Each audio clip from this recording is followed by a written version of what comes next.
Fala galera, tudo bem? Meu nome é Luciana Ramalho, sou professora de Biologia e tô aqui hoje para falar com vocês sobre os 3 assuntos que eu mais gosto dentro da Biologia. E meu objetivo é tentar resumir tudo com uma explicação só. Vamos ver se eu consigo. Bem, qual que vai ser a ordem dos tópicos que a gente vai abordar aqui? Primeiro a gente vai falar sobre genética e os principais conceitos da genética. Depois a gente vai entender como funciona o processo evolutivo, para depois entender como a ecologia influencia no processo evolutivo. Beleza? Bem, genética. O que de principal a gente precisa compreender sobre o funcionamento da genética para entender o processo evolutivo e todo esse grande assunto que a gente vai abordar aqui hoje? Primeira coisa, vamos falar sobre DNA e as bases nitrogenadas que formam esse DNA para entender o que são os genes. Já vou dando spoiler. Um gene é um pedacinho do nosso DNA que vai ser responsável por comandar a produção das proteínas no nosso corpo. O DNA é uma molécula feita de bases nitrogenadas. Sequências de bases específicas vão determinar a produção de proteínas específicas, tá? A partir da leitura desses genes. Tranquilo? Tópico B, a gente vai falar da síntese de proteínas, que foi esse assunto que eu acabei de resumir. É a tradução dessa sequência em códigos numa proteína, né? Que é o objetivo do DNA, é ter ali uma base, uma receita para a gente produzir as características do nosso corpo, tá bom? Na letra C, a gente vai falar sobre duplicação do DNA. Como assim? É uma molécula que consegue se duplicar. Ela faz cópias dela mesma, tá? E esse processo de cópia dela mesma é super importante para a gente entender como a evolução pode acontecer a partir dessa cópia. Já adianto, uma cópia mal feita. É possível que saia uma cópia mal feita. Poxa, que chato, né? Que chato não. Agradeça a esse processo mal feito, digamos assim, um erro nessa cópia, na duplicação do DNA. É graças a isso que a gente tem diversidade de espécies. Vamos chegar lá. Depois a gente vai entender como que os gametas atuam no processo de hereditariedade. Os gametas, o espermatozoide, o óvulo, vão transmitir o DNA dos pais para os filhos, tá certo? Isso é hereditariedade. Por último, a gente vai falar dos 3 fatores que promovem uma variabilidade no DNA, na genética. Permutação, que também pode aparecer com o nome de crossing over, tá? Esse nome às vezes é mais comum. Segregação dos homólogos e, por último, mutação. Fiquei na frente da mutação. Mutação, tá? Esse eu vou deixar para explicar com a imagem que vai ficar mais claro. Então vamos começar. Primeira coisa, DNA, bases e genes. DNA tá aqui, ó. DNA é essa molécula feita de bases nitrogenadas. Aqui estão as bases nitrogenadas que compõem o nosso DNA. Ah, em qual ordem? Qual quantidade? Isso é muito variável. A ordem das bases, adenina, timina, citosina e guanina, é o que vai determinar o tipo de receita que você possui. Cada indivíduo possui uma sequência de bases diferente. Por isso que nós possuímos características diferentes, tá certo? Cada trecho desse DNA que vai ser lido dentro do nosso corpo, primeiro ele é transcrito numa molécula, né, de RNA, que é como se fosse ali um ajudante do DNA nesse processo, para depois ser traduzido numa proteína. O trecho responsável por conter esse código é o chamado gene, que é feito de bases nitrogenadas, tá certo? Então aqui a gente tem uma célula, né? E dentro da célula a gente tem o DNA enroladinho em cromossomos, e aí esse DNA é feito, né, de genes, tá certo? Sobre a letra B, né, que a gente comentou, síntese de proteínas, um resumo. A partir do DNA, eu faço a transcrição de um trecho específico que eu chamo de gene. E aí, tendo essa cópia, né, no formato de RNA mensageiro, eu vou agora poder traduzir esse código no que eu quero, que é uma proteína. Então, pensa bem, o que eu estou dizendo até agora? Que você tem uma molécula dentro das suas células, especificamente no núcleo das suas células, que serve como um livro de receitas para você produzir suas proteínas. Querido, suas proteínas são suas características, seu tipo de cabelo, sua cor da pele. Tudo isso só é desse jeito porque o seu DNA manda ser assim, tá? Bem, o DNA, como eu falei, ele é uma molécula, tá aqui ele novamente, que pode se copiar, ele se duplica. Então, ele se duplica toda vez que você tem que produzir células novas. Ele duplica também o DNA, tranquilo? Dentro do seu corpo, você está fazendo isso. Se tiver algum errinho, você tem mecanismos para reparar esse erro, tá certo? Mas veja bem, pode acontecer durante essa cópia, você produzir uma molécula de DNA diferente da sua, a partir de uma mutação, por exemplo. Né? Uma mutação é um erro nesse processo de cópia. E aí? E aí que você vai estar criando, possivelmente, uma sequência de genes, né? Uma sequência de bases nitrogenadas que vão dar origem a um gene diferente, que vão mandar a produção de uma proteína diferente, que nunca existiu antes, por exemplo. Isso é possível, tá certo? E aí, esse DNA, né? Seja ele mutado ou não, enfim, não importa. No decorrer normal, ele não vai estar mutado. Você vai mandar ele para os seus gametas. Então, dentro de cada gameta que cada indivíduo produz, o homem vai produzir o espermatozoide, a mulher vai produzir os óvulos, você manda ali um pouco do seu DNA, exatamente metade, para que as duas metades se unam na fecundação e você ali dá origem a um indivíduo completo, que é o zigotinho, que vai se desenvolver no indivíduo adulto, sempre copiando aquele DNA que ele herdou dos pais, tá? Então, essa informação é importante. O DNA ele é herdado, né, via gametas de pai para a próxima geração, para seus filhos, né? A gente chama de prole, tá bom? E aí, por último, vamos conversar sobre... Tá, beleza, entendi como é que funciona, para que serve o DNA, a produção de proteínas, mas o que são esses 3 fatores, né? Talvez essa seja a parte mais difícil para a gente entender até agora. Veja bem, durante esse processo aqui, ó, que formam os seus gametas, 2 coisas podem acontecer. Primeiro, você dentro do seu corpo também possui DNA que você herdou do seu pai, e DNA que você herdou da sua mãe, certo? E aí você vai mandar ou uma cópia, né, desse DNA, ou outra cópia. Como assim cópia? Eu tô falando dos genes. A gente sempre herda 2 cópias de cada gene. São os alelos. Ou a gente manda um, ou a gente manda outro. Um tá no cromossomo, o outro tá no seu homólogo, que possui esses genes para as mesmas características, porém não idênticos. Beleza. Você vai mandar um ou outro. Só que sabe o que pode acontecer? Antes de você produzir o seu gameta, eles podem se entrelaçar. Olha como mostra aqui na imagem. E aí você cria um cromossomo novo com uma parte dos genes que você herdou do seu pai e uma parte dos genes que você herdou da sua mãe. O nome desse processo em inglês é crossing over. Em português é permutação. Qual o objetivo desse processo? Por que ele é interessante para a evolução?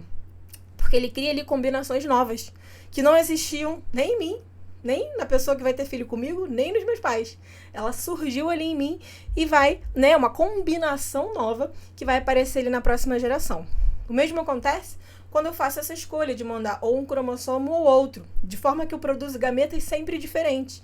Os gametas são diferentes, possuem combinações genéticas diferentes. Isso também é bom para variabilidade. Eu estou dizendo aqui que o mesmo casal pode ter filhos com características genéticas diferentes. Isso é muito importante, tá? E o terceiro e último fator é o único que vai poder criar uma característica completamente nova. É a mutação. Como eu falei, mutação é um erro, né? Eu tenho aqui uma sequência de DNA, né? Letrinhas, né? Aquelas letrinhas que são as bases nitrogenadas que deveriam estar ali numa determinada ordem. Por algum motivo, né? Durante a cópia, durante a produção daquela célula, foi ali uma cópia errada. Vai mandar a produção de uma proteína diferente. Ruim? Não sei, na maioria das vezes é ruim, mas é isso que dá origem ao processo evolutivo, como a gente vai ver já já. Para finalizar, genética, olha como é que foi rápido. Para finalizar, genética, calma que a gente está no primeiro tópico. Trouxe aqui para vocês a declaração famosa do Mendel. Mendel foi um cientista que descobriu todo o processo de hereditariedade. Ele falou o seguinte: toda característica, cor do cabelo, cor da pele, tudo, ela é determinada por um par de fatores, que são os genes, na época ele chamou de fatores. Então, tudo que você tem é determinado por um par de genes, que você herdou do seu pai e da sua mãe. Lembra que eu falei, os alelos? Que se separam na formação dos gametas, tá certo? E se eles se separam, e você faz isso para cada cromossomo, né, contendo lá seus genes que você recebeu, você produz ali essa diversidade de gametas, tá? Esse entendimento é muito interessante para a gente calcular, por exemplo, padrões, né, de hereditariedade, que não é o foco da nossa aula de hoje, tá bom? Bem, vamos entender agora como a evolução entra a partir desse entendimento da genética. Olha só, Sobre evolução, o que eu destaquei de mais importante? Descendência com modificação, isso a gente acabou de ver. Por que existe uma descendência de pais para os seus filhos com uma modificação? Ou seja, os filhos não são idênticos aos pais, não são geneticamente idênticos aos pais, claro, quando há uma reprodução sexuada, envolvendo troca de gametas. Os filhos não são iguais entre si, né? Possuem levemente características ali, levemente diferentes uns dos outros, tá? E o Darwin, que é o cara da evolução, né? Ele ele percebeu isso, ele falou, caramba, tô vendo aqui que os seres, eles, mesmo, né, os mais próximos, eles possuem diferenças. Será que o meio ambiente vai atuar em cima dessas diferenças? Spoiler alert, sim, tá? É daí que vem a ideia da seleção natural. Como assim? O Darwin percebeu que naturalmente, né, quando a gente tem essa diversidade na natureza, a natureza vai tratar de selecionar essas melhores características que surgiram por acaso, a partir desses processos que a gente acabou de ver. E aí uma característica interessante que traz alguma vantagem para a sobrevivência daquele ser, vai fazer com que ele sobreviva mais, ele vai ter mais chance de se reproduzir e passar, via seus gametas, aquela característica que surgiu nele adiante. Isso é a seleção natural, é a seleção do mais adaptado. Isso acontece de forma natural, o ambiente vai tratar de selecionar. Mas como assim? Ele faz isso intencionalmente? Não, é um processo passivo. Isso acontece porque na natureza não tem recurso sobrando para todo mundo. Os animais vão disputar esses recursos, os seres vivos vão disputar. Quem tiver maior habilidade para conseguir garantir esses recursos para si próprio e manter a sua sobrevivência, vai ter mais chance de sobreviver, se reproduzir e passar o gene que permitiu que ele tivesse aquela característica adiante. Interessante, né? Isso é o processo evolutivo. E no fim das contas, a gente acaba tendo processos de especiação, que são o surgimento de novas espécies. Muita gente acha que uma espécie nova surge quando duas se cruzam e formam uma terceira espécie. Isso não acontece, tá? E eu vou explicar através de uma imagem como isso acontece. Vamos lá, vamos por parte. Descendência com modificação. Olha o que a gente pode ver aqui. Tem aqui um casal de besouros, né? E os filhinhos não são idênticos, né? Tem filhinho verde, filhinho marrom, um verde mais escuro, um verde mais clarinho, beleza? Isso significa descendência com modificação. Darwin foi lá e percebeu isso. Esses carinhas aqui têm a mesma chance de sobreviver? Claro que não. Esse lagartão aqui com certeza vai comer o que está mais destacado. De forma que quem nasceu verde tem mais chance de sobreviver. Ele nasceu verde porque ele quis? Ele ficou verde? Não. Ele nasceu assim, né? Fruto ali da loteria genética. Bem, o meio ambiente, portanto, vai tratar de selecionar de forma natural, passiva, aqueles que possuem as melhores características. Quem está destacado, quem não consegue se camuflar, vai ser comido, né? Quem não tiver um bico, né, decente para conseguir comer o que ele tem que comer, não vai conseguir, vai morrer, tá? Isso é a seleção natural. E para finalizar, o processo de especiação, ele acontece da seguinte forma. A gente tem um grupo de indivíduos, né? Inicialmente uma população com variedade entre si, a gente viu, né, já por quê. E aí, se você tem algum tipo de separação que impeça o cruzamento desses grupos, né, pode ser uma barreira física ou pode ser uma diferença comportamental, não importa. Você vai ter grupos que, se não cruzam mais entre si, não vão passar geneticamente características que venham a surgir dentro daquele grupo. De forma que, com o passar do tempo, você vai ter grupos muito distintos, geneticamente muito distintos. E aí, se chega um ponto que eles já não consigam mais cruzar entre si e gerar descendentes que sejam férteis, aí, naquele momento, a gente vai dizer, opa, antes era uma espécie só, mas agora não é mais. Agora a gente tem duas espécies diferentes. Tcharam! É assim que surgem novas espécies. Claro, adiciona aí bilhões de anos, que é o tempo que o processo evolutivo está acontecendo, né? Desde 3 bilhões de anos atrás, que surgiu o primeiro ser vivo. E aí a gente tem o processo de especiação. Desde o nosso vovô bactéria, a gente tem novas espécies surgindo graças a todo esse processo que a gente está vendo até aqui. Tá bom? Vou finalizar essa parte de evolução com uma explicação do grande Darwin. Darwin falou assim pra gente: existe uma descendência com modificação. Valeu, Darwin. E ela é guiada pela seleção natural. A galera que sobrevive não sobreviveu ao acaso. Sobreviveu porque foi selecionado pelo meio ambiente. mas uma seleção de forma passiva. Ele simplesmente teve mais, né? Ele nasceu melhor adaptado para aquele local. Quem não nasceu, morreu. Bem, pausa dramática. Para finalizar, como é que a ecologia entra nessa história? Ecologia é o estudo do meio ambiente, né? O meio ambiente, como a gente pode perceber, no caso aqui no planeta Terra, estou dando aula para seres humanos, não é para ET. No planeta Terra, a gente tem condições diferentes, tá? Os ambientes, eles se mostram com fatores diferentes a oferecer. Como assim fatores diferentes? Tem ambiente com muita água, muita luz, pouca luz, dentro do próprio planeta Terra. Isso graças a diversos fatores, né? A inclinação, o eixo de inclinação da Terra, né? No seu processo de rotação, permite que a gente tenha estações do ano. A Lua promove ali a gravidade, né? Promove a gravidade, né? Ela exerce a força da gravidade sobre as marés. Então, a gente tem locais, né, que variam ali a altura do oceano. A gente tem correntes marítimas. Então, por diversos fatores geológicos, enfim. O planeta Terra, ele não é idêntico, não é homogêneo, nem um pouco. Então, a gente possui habitats, que são locais de habitação para os seres vivos distintos. De forma que, se num local tem muita luz, certo? Só vai sobreviver ali quem conseguir sobreviver num local com muita luz, que não vai desidratar, por exemplo. Já num outro local da Terra, que tenha pouca luz, só vai sobreviver ali o ser vivo que nasça com adaptações para viver com pouca luz. Vocês estão me entendendo? Ou seja, essas melhores características que vão ser selecionadas dependem do quê? Do ambiente, tá? Nicho ecológico é o que o ser vivo faz, é como se fosse a profissão dele naquele local. E aí, para finalizar, a gente vai entender que a competição por recursos é o que impulsiona a seleção natural. Como eu já falei, não tem recurso para todo mundo. A galera vai ter que brigar.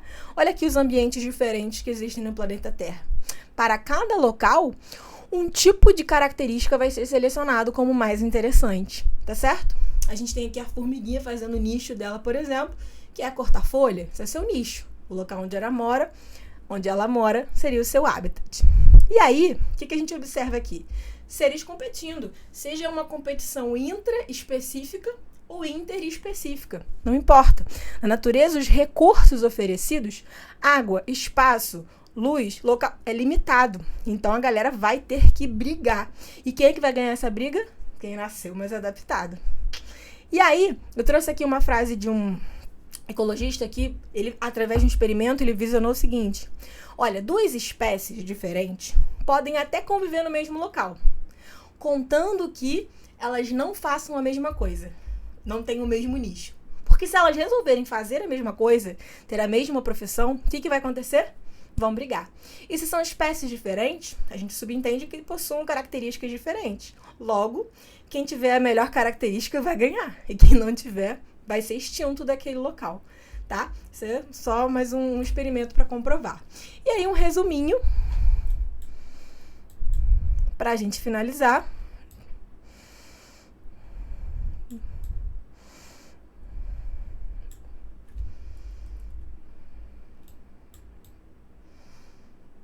Pronto. Agora sim. Um resuminho para a gente finalizar. Vamos ver se ficou entendido tudo isso que a gente viu até agora. As características dos seres vivos são definidas pelo seu DNA. Show de bola. O DNA, ele é passado de um indivíduo para sua prole, seus filhos, com possibilidade de sofrer mudanças. A gente viu ali como. Essas mudanças podem levar à produção de características diferentes, tá certo? E os indivíduos com as melhores características possuem mais chance de sobreviver, portanto, gerar mais descendentes geneticamente parecidos, porque eles vão se reproduzir mandando o DNA deles. E aí, galera, olha isso. Os ambientes diferentes selecionam características diferentes, proporcionando a imensa biodiversidade que a gente observa no nosso planeta. Essa biodiversidade existe graças à diversidade de habitat, que selecionou características diferentes. Olha que biodiversidade maravilhosa para a gente aproveitar.